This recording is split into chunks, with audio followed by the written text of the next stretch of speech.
ఇప్పుడు జైరాబాద్ పార్లమెంట్ పరిధిలో జరగబోతున్నటువంటి ఎన్నికలకు సంబంధించి ఎవరు గెలిచే అవకాశాలు ఉన్నాయంటే ఏం చెప్తారు? ఇప్పుడు ప్రస్తుతం జైరాబాద్ పార్లమెంట్ ఎన్నికల్లో అయితే గెలుపు అవకాశాలు అయితే పూర్తిగా భారతీయ జనతా పార్టీకి ఉన్నాయి. ఎందుకంటే ఈరోజు సిట్టింగ్ ఎంపీ ఎవరైతే బీబీ పాటిల్ ఉన్నారో వారు భారతీయ జనతా పార్టీకి రావడం వల్ల భారతీయ జనతా పార్టీ ప్రస్తుతం రామ మందిర్ నిర్మాణం కానీ, ఆర్టికల్ 370 కానీ, ఇలాంటి అనేక సంక్షేమాలు కానీ ఇవన్నీ ప్రజల ఆకాంక్షను నెరవేర్చింది. కాబట్టి ప్రజలందరూ కూడా భారతీయ జనతా పార్టీకి ఓటేయాలనుకున్నారు.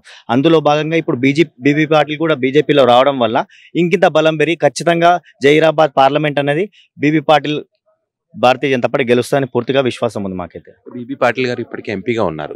సో ఆయన పనితీరు కానీ ప్రజల్లో ఆయన తిరిగే విధానం కానీ ఎట్లా ఉంది అసలు? బీబీ పాటిల్ గారు 10 సంవత్సరాల నుంచి జైరాబాద్ ఎంపీగా ఉన్నారు. వాళ్ళు 7 అసెంబ్లీలు ఉంటాయి కాబట్టి ఆ టైంలలో వాళ్ళు ఇప్పుడు బీబీ పాటిల్ గారు చేస్తున్నది అలాగుంది. అదేవిధంగా కేంద్ర ప్రభుత్వం సంక్షేమ పథకాలు కూడా ఈరోజు ప్రతి గ్రామం కూడా లక్షల రూపాయలు మొత్తం పార్లమెంట్ పరిధిగా కొన్ని కోట్ల రూపాయల నిధులు కూడా నరేంద్ర మోడీ ప్రభుత్వం కేటాయించింది. ఈరోజు ఏమన్నా చిన్న ఒడిదుడుకులు ఉన్నా కానీ ఈరోజు నరేంద్ర మోడీ చరిష్మా వల్ల బీబీ పాటిల్ గారు సునాయాసంగా జైరాబాద్ పార్లమెంట్లో గెలుస్తారు. డౌటే లేదు, ఎటువంటి డౌట్ లేదు. కాంగ్రెస్ పార్టీ ఎఫెక్ట్ ఏముండదు అంటారు ఇక్కడ? ఈరోజు మనం చూస్తున్నాము కాంగ్రెస్ పార్టీ ప్రభుత్వం ఏర్పాటు 3 నెలలు అవుతుంది. 3 నెలలు అవుతున్నా కానీ ఈరోజు ప్రజలు కూడా ఎవరు కూడా సంతృప్తి లేరు. వందల హామీలు ఇచ్చి ఈరోజు ప్రజలకి అబద్ధపు హామీలు ఇచ్చి కాంగ్రెస్ ప్రభుత్వం ఏర్పాటైంది. ఈరోజు చూస్తూ ఉంటే మనకి కరెంటు కూడా ఏ విధంగా పోతుంది చూడండి. ఈరోజు బస్సు కూడా చూస్తే బస్సుల మీద ఏ విధంగా ప్రజలు ఇబ్బంది పడుతుందో చూడండి. అట్లాంటి అనేకమైన ఫెయిల్యూర్ వీళ్ళు పథకాలు చెప్పి ప్రభుత్వం ఏర్పాటు చేసింది. ఖచ్చితంగా కాంగ్రెస్ పార్టీకి అయితే ఎవరు విశ్వాసం అయితే చేయలేని పరిస్థితి ఉంది. ఇక్కడ పార్లమెంట్ ఎన్నికల్లో జైరాబాద్ పార్లమెంట్ పరిధికి సంబంధించి ఇక్కడ ఏ పార్టీ అభ్యర్థి గెలిచే అవకాశం?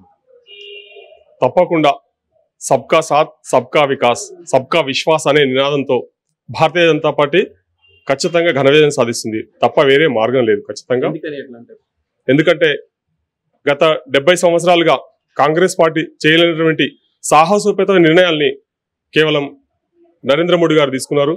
మరి అద్భుతమైనటువంటి విజయాల్ని ప్రజల విషయంలో కావచ్చు, అభివృద్ధి విషయంలో కావచ్చు, సంక్షేమ విషయంలో కావచ్చు, దేశ భద్రత విషయంలో కావచ్చు, అన్నిట్లో కూడా మోడీ గారి నిర్ణయం చాలా అద్భుతమైంది. భారతదేశమే కాదు ప్రపంచం మెచ్చుకున్నటువంటి నాయకుడు ప్రధానమంత్రి మోడీ గారు. కాబట్టి తప్పకుండా అనేక సంస్కరణలు తీసుకొచ్చారు. ఎంతో మంది ఎన్నో వందల సంవత్సరాలు ఎదురు చూసినటువంటి సమస్యల్ని కూడా పరిష్కరించడం జరిగింది.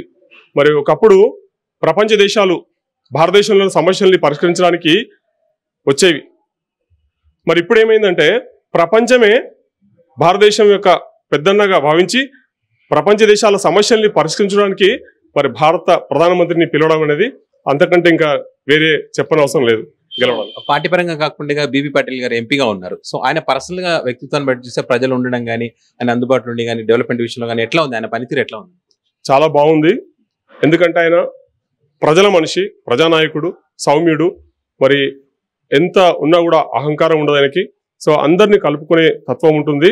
మరి ఆయన కూడా సబ్కా సాత్ సబ్కా వికాస్ అనే నినాదం ఆయన అక్కడున్నా కూడా వచ్చింది కాబట్టి ఆయన 2 సార్లు ఖచ్చితంగా గెలిచిండు. 3వసారి హ్యాట్రిక్ సాధించడానికి కూడా చాలా అవకాశాలు ఉన్నాయి. ఇప్పుడు పార్లమెంట్ ఎన్నికలు జరగబోతున్నాయి, దగ్గరలో ఉన్నాయి. సో మీ జైరాబాద్ నియోజకవర్గానికి సంబంధించి పార్లమెంట్ పరిధిలో ఎవరు గెలిచే అవకాశం ఉందంట? B B Patil obviously. ఎందుకంటే ఆయన చెప్పడానికి టూ ఫ్రాంక్ ఏంటంటే మంచి డెవలప్మెంట్ చేసిండు. నేషనల్ హైవేలు అవి ఇవి బ్రిడ్జ్లు కానీ, గవర్నమెంట్ రైల్వే స్టేషన్లో బ్రిడ్జ్లు కానీ, ఇలాంటి గ్రామాలకు సెంట్రల్ చూసే నిధులు కంటిన్యూగా వచ్చినాయి. ఎక్కడ మిస్ కాలేవు. గ్రామాలకు సెంట్రల్ చూసే స్కీమ్స్ ఉంటాయి, అన్ని కంటిన్యూగా వచ్చినాయి. అట్లా ఇవి చాలా వరకు ఓట్లు పడేది మోడీ గారు ముఖం చూసుకొని. ఇప్పుడు బీబీ పాటిల్ గారు చాలా మంచి వ్యక్తి. కాంగ్రెస్ పార్టీ ఎఫెక్ట్ ఏముండదు అంటారు ఇక్కడ? కాంగ్రెస్ ఏముండదండి సార్. కాంగ్రెస్ లో లోకల్ ఉంచుకున్నారు, కానీ సెంట్రల్ మాత్రం గల్లీలో మాత్రం ఇదే అనుకున్నారు. పైన అయితే మోడీనే, అందరు ఢిల్లీలో మోదీనే ఆబ్వియస్లీ. అది ఎవరికి అడిగినా సరే, ఇంట్లో ముసలి అడిగినా సరే, ఎవరికైనా సరే, చిన్నపిల్లైనా సరే